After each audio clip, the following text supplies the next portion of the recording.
En este segmento de Conoce a nuestros académicos contamos con la compañía del maestro Fernán Bedrén Gutiérrez, que imparte el taller de Química General y es un académico de tiempo completo. Él nos va a platicar un poco sobre ética en la práctica del nutriólogo y el maestro Fernán cuenta con una ingeniería de alimentos por parte de la Universidad Iberoamericana y una maestría en nutrición clínica por parte de la Universidad de McGill en Montreal, Canadá. Actualmente cursa el doctorado en Innovación en Ambientes Locales del Centro de Investigación Económicas y Administrativas y Sociales del Instituto Politécnico Nacional. Es académico de tiempo completo del Departamento de Salud y coordinador de los laboratorios de salud en la Universidad Iberoamericana. Es nutriólogo dietista registrado, Registered Dietitian Nutritionist, ante la Academy of Nutrition and Dietetics. Entre el 2017 y el 2018 fue miembro de Dietitians of Canada y del Orden Profesional de Dietistas de Quebec. Ha realizado estancias de investigación en el Centro Médico Nacional Siglo XXI del IMSS dentro del Grupo de Investigación Transfuncional de Enfermedades Metabólicas y ha participado en proyectos sobre las determinantes psicosociales de la pérdida de peso en el paciente con cirugía bariátrica y ha presentado en múltiples congresos y conferencias. Tiene experiencia clínica en el manejo de paciente con obesidad, síndrome metabólico y diabetes mellitus tipo 1 y 2. Actualmente dirige el proyecto titulado Intervención para el fomento de la cultura tecnocientífica en alumnos de nuevo ingreso en la Universidad Iberoamericana, el cual se ha llevado en conjunto con la Coordinación de Química del Departamento de Ingeniería Química Industrial y de Alimentos de la Universidad Iberoamericana, el Centro Médico Nacional Siglo XXI y el CIECAS. Otros de sus intereses científicos son el estudio integral del metabolismo humano en diferentes condiciones de salud y enfermedad. Muchísimas gracias, maestro, por acompañarnos en este segmento. Muchas gracias por la invitación. Pues buenos días, tardes o a la hora a la que estén viendo este video a todos. Y muchas gracias por el interés en este video.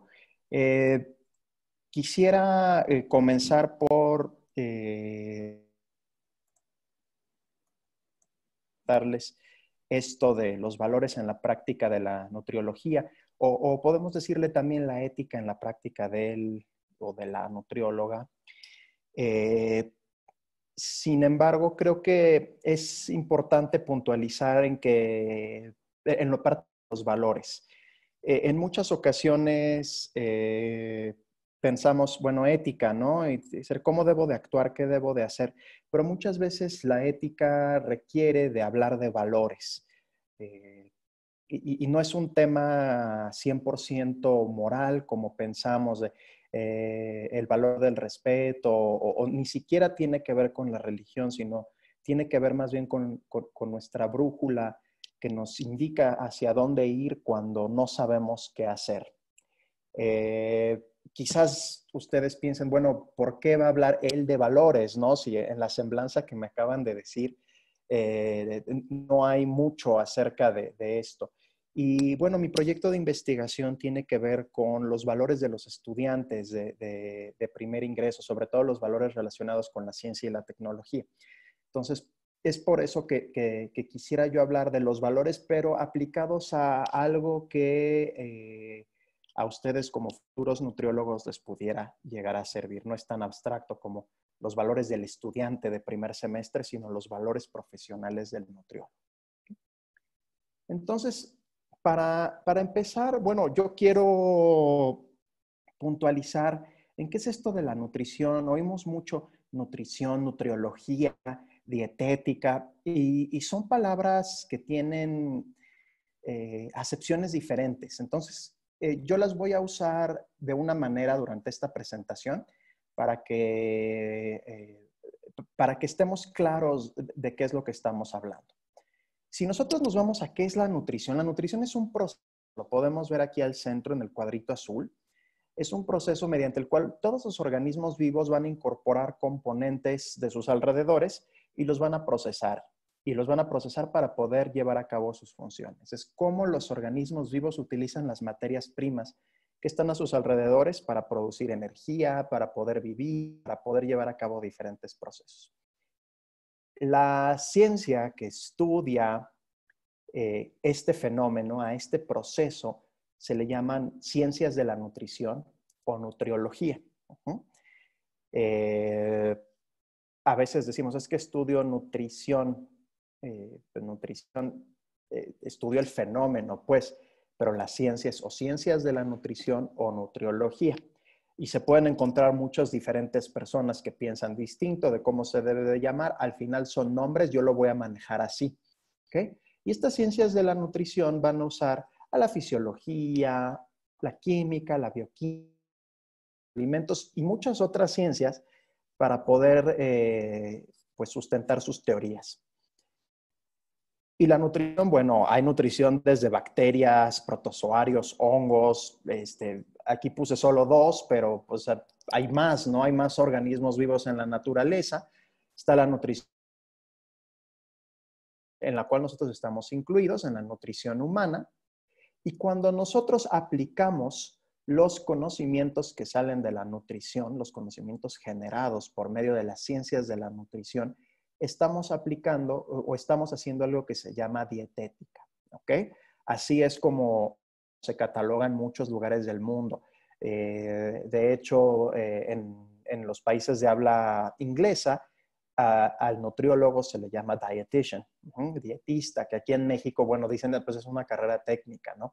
No, la dietética es la aplicación de las ciencias de la nutrición para la mejora de la salud. Entonces, teniendo eso en consideración, pues nosotros podemos ver que toda esta nutrición que tenemos aquí, este fenómeno, está inmerso dentro de un contexto en el cual la práctica de la dietética tiene que tener en cuenta diferentes, pues muchas diferentes perspectivas de otras ciencias que ya son más del ámbito social. No solamente nos quedamos a nivel fisiología, química y ciencia de los alimentos. No somos, cuando comemos los seres humanos, no estamos aislados en un lugar, sino que nuestro comer tiene componentes pues biopsicosociales, ¿no? Entonces tenemos que estudiarlo en conjunto con otras ramas que incluyen incluso las ciencias ambientales. Lo que comemos tiene un impacto en el medio ambiente, sin duda. Y podemos ver que pues nuestra práctica también hay valores. Al tener un fin último en el comer, razón, los valores están involucrados. Y para esto me gustaría definir qué son los valores. Hay muchas definiciones, muchas maneras de verlos. Sin embargo, una forma muy simple es la que nos dice Altamirano Bustamante en esta publicada en un artículo, son lineamientos para evaluar objetos, acciones o situaciones. ¿Okay? Y es lo que nos va a ayudar a evaluarlo como deseable, correcto, bueno, conveniente, agradable, útil, ¿no? Entonces, incluso hay autores que les dan una característica más matemática, ¿no? Yo meto a una maquinita un hecho y lo evalúo con una función y sale como bueno, correcto, deseable, agradable, ¿no? Entonces, esos son los valores. Un poco como pues la vocecita de Pepe Grillo en nuestra oreja cuando nos dice, pues esto está bien, esto está mal, esto me gusta, esto no me gusta. Entonces, esos son los valores, lo que usamos para juzgar o para evaluar diferentes hechos. ¿Ok? Ahora, en la práctica médica, y hablo de la práctica médica primero, antes de la práctica nutricional, la práctica clínica utiliza 4 principios. ¿Okay? Esta estructura de 4 principios fue desarrollada por estos dos, Beauchamp y Childress, y ellos dicen que, bueno, la práctica médica debe de fijarse en la autonomía, en la justicia, en la beneficencia y en la no maleficencia. Pero hay que distinguir entre principios y valores. Los principios son, pues, cánones normativos, ¿ok? Esto que dice deontológico quiere decir que es normativo. Y nos va a dictar el qué hacer, nos da reglas ya directamente, un código. Un código de ética es deontológico, son principios. Hay valores que nos llevan, o más bien los principios nos llevan a tener ciertos valores. Y entonces en la práctica médica Nosotros debemos de fomentar la autonomía del paciente, ser justos, siempre pugnar por el bien y por no hacer mal, ¿ok? Entonces, estos son los 4 principios de Beauchamp y Childress que aplican también para la práctica de la nutriología, sobre todo a nivel clínico. Esto es justamente lo que decía. La ética deontológica, que también es la ética normativa, nos va a decir si algo es correcto o incorrecto, dependiendo de si va acorde o no con una norma. ¿Ok? Y esto pues tiene ciertas limitaciones y vamos a ir platicando de ellas. ¿Qué es autonomía? Bueno, tenemos que saber que el paciente es dueño de su vida y tiene libertad de pensamiento, de intención y de acción. Pero no solo hablamos del paciente si estamos en la práctica de la nutriología, porque no todos los nutriólogos tienen pacientes como tal, sino que también hay quien trabaja en servicios de alimentos, trabaja en comunidades, ¿no? Y pues la persona que recibe nuestro servicio no es necesariamente un paciente. Y esta persona pues tiene autonomía. Entonces eso es lo primero que tenemos que tener en cuenta de acuerdo con el principialismo. Es libre de pensamiento, intención, acción y nosotros pues solamente podemos ser guías, pero no podemos imponer nada. No somos lo contrario de la autonomía sería pues el paternalismo en la práctica, ¿no? Ahora, la justicia, ese es el segundo principio, tiene que ver en la igualdad de distribución y acceso a tratamientos. Ahora, se llama justicia distributiva. Recursos de manera igual, incluso los recursos escasos. Esto incluye el acceso, pero también hay una justicia un poco más profunda que la justicia distributiva, que es la justicia de capacidades, propuesta por Amartya Sen, que fue premio Nobel de Economía, y Martha Nussbaum. Justicia de capacidades no tiene que ver solo con la distribución. Si hay un hospital en una zona muy remota del país, pues ahí hay justicia distributiva, está distribuido el bien de la salud o el acceso a la salud. Sin embargo, no tenemos que hablar nada más de acceso, tenemos que hablar de la capacidad que tiene la gente de ir a ese hospital. Puede ir, sabe que tiene que ir, tiene la agencia y la autonomía para ir ahí, ¿no? En el tema de la educación vemos esa justicia de capacidades muchas veces. Ok, tú tienes acceso a una universidad pública y gratuita, pero tienes la capacidad de aprovecharla, tienes la capacidad de ir a la universidad pública y gratuita si ni siquiera has podido ir a la preparatoria, e incluso tienes la capacidad de ir a la preparatoria. Entonces, esa se llama justicia de capacidades, asegurarnos que todas las personas tienen la capacidad de hacer todo. ¿Ok? Beneficencia, pues esa es muy clara, ¿no? Habla de buscar el bien mayor. Y tiene que estar, todo lo que hagamos tiene que estar encaminado a ofrecer el bien, a hacer el bien. Dentro de esto, incluimos la actualización continua y pues, ok, sobre todo como profesionales de la salud, porque pues ya sabemos que las cosas cambian de un día para otro y lo que hoy pensábamos que está bien, resulta ser que hay una mejor teoría en el futuro y pues tenemos que cambiar de paradigma. La disonancia cognitiva viola el principio de beneficencia. Entonces, tenemos que estar con la mente muy abierta y en continua educación. También tenemos que considerar las circunstancias individuales de cada paciente. Ese es el principio de beneficencia, hacer el bien. Y en contra de no maleficencia. Y son cosas un poquito diferentes, aunque van muy de la mano. Una cosa es hacer el bien, pero otra cosa es hacer el mal. No hacer el mal más bien. Muchos procedimientos médicos pues generan cierto daño en el paciente, ¿no? Vamos a pensar en la prueba COVID de PCR, que pues hay que hacer un exudado nasofaríngeo, entonces hay que meter pues un dispositivo para extraer una muestra por la nariz. Y eso es muy molesto y hace daño.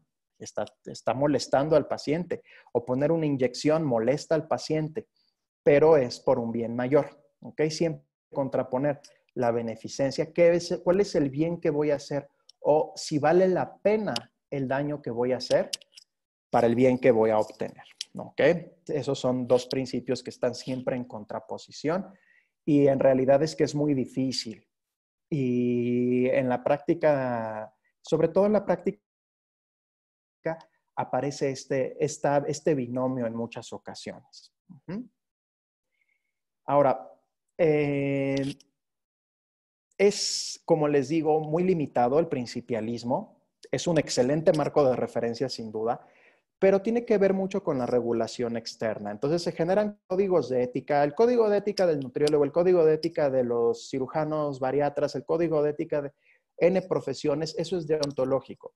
Y entonces me vienen a normar a mí lo que tengo que hacer, cuando en realidad existen otras formas de dirigir la práctica médica, y no solo la médica, la de todos los profesionales, y es los valores internos. Y dentro de la educación profesional, estos valores deben de ir implícitos, no en una sola materia, sino de forma transversal, si no queda algo un poco esquizofrénico. Bueno, te voy a dar la materia de valores ahorita de los planes de estudio para poder generar esos valores y no tener que tener un código de ética tan restrictivo, porque hay cosas que no están en el código de ética, que dependen mucho de las decisiones del propio profesional. Entonces, si sustentamos en valores nuestra práctica, en el que hay principios que nos llevan a esos valores, hay cosas que quedaron fuera. Entonces, es necesario basar la práctica en valores. Y lo podemos ver aquí. No solamente vamos a practicar de qué come y qué no come, sino que tenemos que, además de fomentar la no maleficencia, tenemos que ver otras cosas más allá de esta situación. Entonces voy a tomar unos ejemplos muy puntuales sobre la práctica del nutriólogo en diferentes contextos. Sobre todo me voy a enfocar en el contexto de la obesidad y voy a ver cómo sirven los 4 principios, pero cómo también nos hacen falta más cosas. Entonces, este esquema es de la comisión de Eat Lancet sobre la alimentación sustentable. Y lo que nos vemos nuestra salud y lo que elegimos no solamente va a afectarnos a nosotros, sino que también afecta al medio ambiente. Entonces, muchas veces nuestro fin de comer no es solo para nutrirnos, sino también tiene fines, puede tener fines ecológicos. Hay gente que dice yo no consumo carne por una razón ambiental y es válido. Entonces, ¿cómo podemos elegir para no solo tener una buena salud, sino también elegir para tener o para ayudar al medio ambiente, ¿no? ¿Cómo podemos ayudar a nuestros pacientes a elegir para ayudar al medio ambiente? Y entonces la red axiológica, axiológico viene de eje y eje un valor, ¿no? La red de valores de la práctica del nutriólogo va a ser mucho más compleja, pensar que es más compleja que la red de valores de la práctica médica, porque influyen otras cosas. Sí, la salud es muy importante, pero también mis decisiones alimentarias van a afectar a otros a la larga o en el futuro. Entonces, aquí tenemos un caso en el que, bueno, yo cuando quiero hacer beneficencia, es beneficencia para el paciente, pero también para el mundo en general, ¿no? Y las futuras generaciones, o la no maleficencia. Entonces, es un poquito más complicado. Otro caso, el caso de la cirugía bariátrica, que todos posiblemente hayan oído algo acerca de esta cirugía bariátrica. Y esto presenta dilemas muy, muy interesantes para el nutriólogo y para el profesional de la salud. Hoy en día sabemos que la cirugía bariátrica es el tratamiento más costo efectivo en contra de la obesidad. Sin embargo, siempre tenemos que pesar esto de beneficencia contra no maleficencia. la cirugía bariátrica tiene daños a largo plazo o tiene, más bien vamos a decir, repercusiones a largo plazo. Pero es muy importante analizar cuando este daño sobrepasa los beneficios o cuando los beneficios de la son mayores al daño que va a ser el procedimiento, ¿no? A largo plazo. Hay muchos valores involucrados y decidir quién es candidato a la cirugía bariátrica no es fácil. Y no solamente desde los 4 principios, hay que ver más allá, hay que hablar con el paciente, hay que ver sus motivaciones para realizar o no esta cirugía, ¿no? Entonces, hay más allá de 4 principios, hay que ver un poquito más caso por caso, ajá, y respetar a la persona, ponerla al centro. A continuación, voy a seguir poniendo ejemplos sobre obesidad. Nada más que quisiera hacer una advertencia.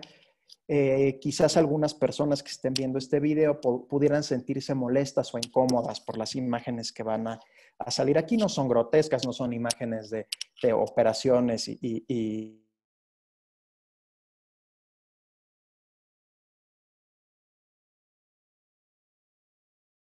quisiera agregar que los análisis son hechos a título personal y no son, no quiero pretender que son la postura de la universidad ni de nadie más, de ningún colega del departamento. Es una... aquí tenemos un anuncio que busca pues prevenir la obesidad, ¿no?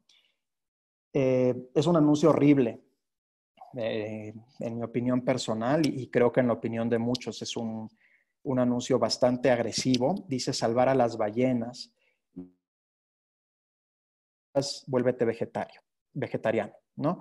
Entonces tiene ahí un doble sentido el anuncio y tenemos que analizar pues, la ética que hay, los valores que hay detrás. Estamos usando imágenes agresivas para exhortar a la población a tener... y yo creo que más allá de hablar de autonomía, beneficencia, maleficencia, debemos de hablar de dignidad y debemos de hablar de respeto. ¿Okay?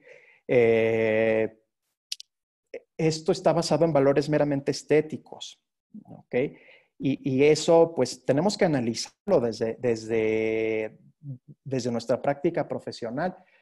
Vamos a ver, yo, si respeto la autonomía del paciente, yo no soy nadie para decirle cuáles son sus motivos para perder el peso.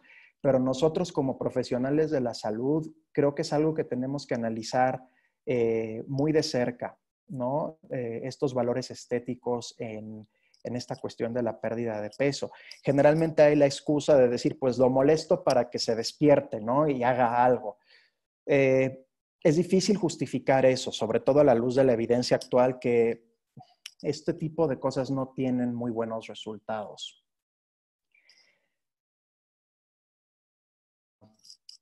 Otra publicidad, esta es de la administración pasada. Y es lo mismo que la que acabamos de ver, ¿no?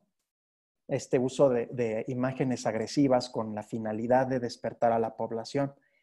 Y yo la pregunta que me hago aquí es, pues, ¿en qué medida y hasta qué punto vale la pena estigmatizar a la persona para lograr un cambio? ¿Okay? Y esto siempre es suponiendo que se genera un cambio, ¿ok?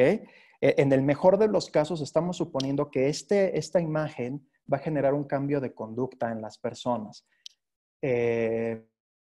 Más verlo como vale la pena lastimar a las personas, aún sabiendo que el efecto que puede tener esta publicidad es limitado o incluso nulo, ¿no? Entonces, son preguntas que hay que hacerse. No estoy diciendo tengo la respuesta yo, sino son más bien, la ética es más bien preguntarme si vale la pena hacerlo o no y con qué valores lo voy a juzgar y desde qué perspectiva lo estoy viendo. No me va a decir si es correcto o incorrecto directamente. Eso dependerá ya más bien de los valores morales de la persona, ¿no? que lo esté viendo. Sobre todo con lo digo a título personal, esta historieta que fue publicada hace poco, que, bueno, muchos profesionales de la salud se han pronunciado en contra. Lo quiero analizar desde los valores. Y quiero, pues, llegar un poco a ciertas conclusiones. Repito, estoy analizándolo desde mis valores, ¿ok? Y lo estoy queriendo ver un poco desde dos lados, pero me cuesta un poco de trabajo porque, pues, yo tengo mis sesgos personales, ¿no? Vamos a echar un ojo a esta historieta y analizarla desde los valores. Primero vemos aquí a este personaje, esta muchachita, que está leyendo una etiqueta. Bueno, la historieta es más larga, solo es un extracto de esto. Está leyendo una historieta, una etiqueta de unos alimentos que considera que son chatarra y empieza a leer los nombres de algunos conservadores, como fosfato monocálcico, propionato de sodio, monoestarato de sorbitán, en fin. Entonces, lo que está implicando es que son malos, ¿no? Y a mí me queda una duda. Bueno, aquí hay una honestidad cuestionable, porque esta no es una opinión basada en evidencias. Ahora, no todas las opiniones tienen que ser basadas en evidencias, porque son opiniones, pero bueno, cuando estamos hablando de comunicación para la salud, que ese también es un lugar donde los nutriólogos se desarrollan, pues sí hay que usar un poco los valores para ver qué estamos comunicando. No todo lo que está en una etiqueta hace daño. También depende de las dosis a las que están. Hay que ver los estudios de toxicología. Hay muy poca evidencia de que muchos de lo que está en una etiqueta cause daño. Y cuando se demuestra que causa daño, generalmente se eliminan del mercado, ¿no? No voy a decir que la industria es buena, ¿no? O mala. Todo blanco o negro. El que haya nombres complicados o complejos en una etiqueta no quiere decir que eso sea peligroso. Luego dice barboximetilcelulosa de sodio. Bueno, es carboximetilcelulosa y no es de sodio. Entonces, no quiero decir que por esto esté mal todo lo demás. Simplemente estoy diciendo que no porque sea un nombre complejo y que sea químico, bueno, pues todos comemos químicos, ¿no? Porque pues, si no, ¿qué comemos? Pero no porque sea químico significa que nos va a hacer daño. Hay que ver un poquito más allá, ¿ok? Nuestro cuerpo produce cosas muy complicados como oxaloacetato o ácido gamma aminobutírico, ¿no? Y no necesariamente son malos. El oxaloacetato es un intermediario del ciclo de Krebs y el ácido gamma aminobutírico es un neurotransmisor inhibitorio, ¿no? Beta hidroxibutirato, un cuerpo cetónico. No estamos, lo produce el cuerpo, no es malo, pero no es necesariamente malo. Y no por ser naturales necesariamente bueno. La cocaína, la morfina, pues son derivados naturales, ¿no? Entonces, pues hay que poner las cosas en contexto. Ya vimos anteriormente que los estudios son parte de la beneficencia. Esto va más allá de la beneficencia. Si tenemos valores epistémicos, valores científicos, pues sabemos que cuando practicamos nutrición tenemos que ser científicos. En la ciencia, en la dietética estamos aplicando una ciencia y tenemos que basarnos en la ciencia. Bueno, este es lo primero que yo puedo ver. Puedo ver también aquí el estigma del gordito, jocoso y torpe, ¿no? Que, bueno, nos hemos cansado en películas, en videos, en novelas, de ponerlo. Creo que esto va más allá de la beneficencia y la no maleficencia, ¿no? Tiene más que ver con la dignidad humana. Y yo creo que en pro de la beneficencia y una beneficencia entre comillas, no podemos aplastar a esta dignidad humana. Pero aquí, bueno, más sobre dignidad humana, que esta típica fiscalización de la alimentación de la persona que vive con obesidad. ¿Cuántos te comiste? A ver, dime. Y a ver, ¿estás haciendo ejercicio? A ver, cuéntame. Yo tengo derecho a hacerte una auditoría de balance energético porque estás gordo, ¿no? Entonces, tenemos que pensar en la dignidad humana, más allá de que si la autonomía o que si le estamos haciendo un bien. Porque también hay una gran pregunta de interrogación. ¿Le estamos haciendo un bien? Y nuevamente, más sobre de esto, ¿no? Estamos al bien mayor al declarar una guerra contra la corporalidad. O más bien estamos aplastando la dignidad humana. Y podemos discutirlo mucho. Son preguntas muy interesantes que quedan abiertas, pero que se discuten poco desde la nutriología. Entonces, más aquí, sobre los químicos, que ya me eché una plática un poquito grande, ¿no? Es falaz hablar de que porque comemos químicos, pues no comemos otra. Éticos, pues es este argumento de lo natural contra lo artificial, y tener en cuenta que hoy en día pues tampoco vivir en una casa no es natural, vestir ropa no es natural, tomar medicamentos no es natural, nada es natural de lo que hacemos hoy en día, tener vacunas no es natural. Entonces, el argumento de natural versus artificial es muy débil y debemos de hablar más bien de excesos, ¿no? Exceso de todo. La comida preparada en los puestitos, alta en grasas y altamente palateable, pues es muy rica. La comemos en exceso también es mala y esta no tiene etiquetado, ¿ok? Entonces, tenemos que ver más allá de cosas reducidas porque no es ético. Es más bien ir hacia ese lado. Y les quiero enseñar un ejemplo que a mí me gusta mucho de la Canadian Obesity Network, la red de obesidad canadiense, que propone un modelo para trabajar con personas que viven con obesidad. Y este modelo yo considero que si bien no es perfecto, sí tiene a la dignidad humana en el centro, ¿no? Y este es el modelo de las 5 A's que están en inglés, las vamos a ir traduciendo. La primera es ask, pedir permiso para hablar del peso. Y lo que queremos aquí es, pues, no entrar en el territorio del paciente, sobre todo que muchas veces el paciente viene a consulta por otros motivos. No viene a hablar de que quiere perder peso, a veces ya vienen cansados de esto. Y una de las quejas frecuentes de los pacientes que viven con obesidad o sobrepeso es que vienen a la consulta a hablar del dolor de espalda y salen con una dieta, ¿no? Entonces, eso en el caso médico, pero en el caso nutricio, pues hay otras situaciones, ¿no? Vienen por una cuestión gastrointestinal y salen con dieta para perder peso, que pueden estar relacionados, pero a lo mejor el paciente no tiene ganas de hablar de eso y nosotros no podemos incidir en algo donde no nos han dado permiso. Es el principio de autonomía.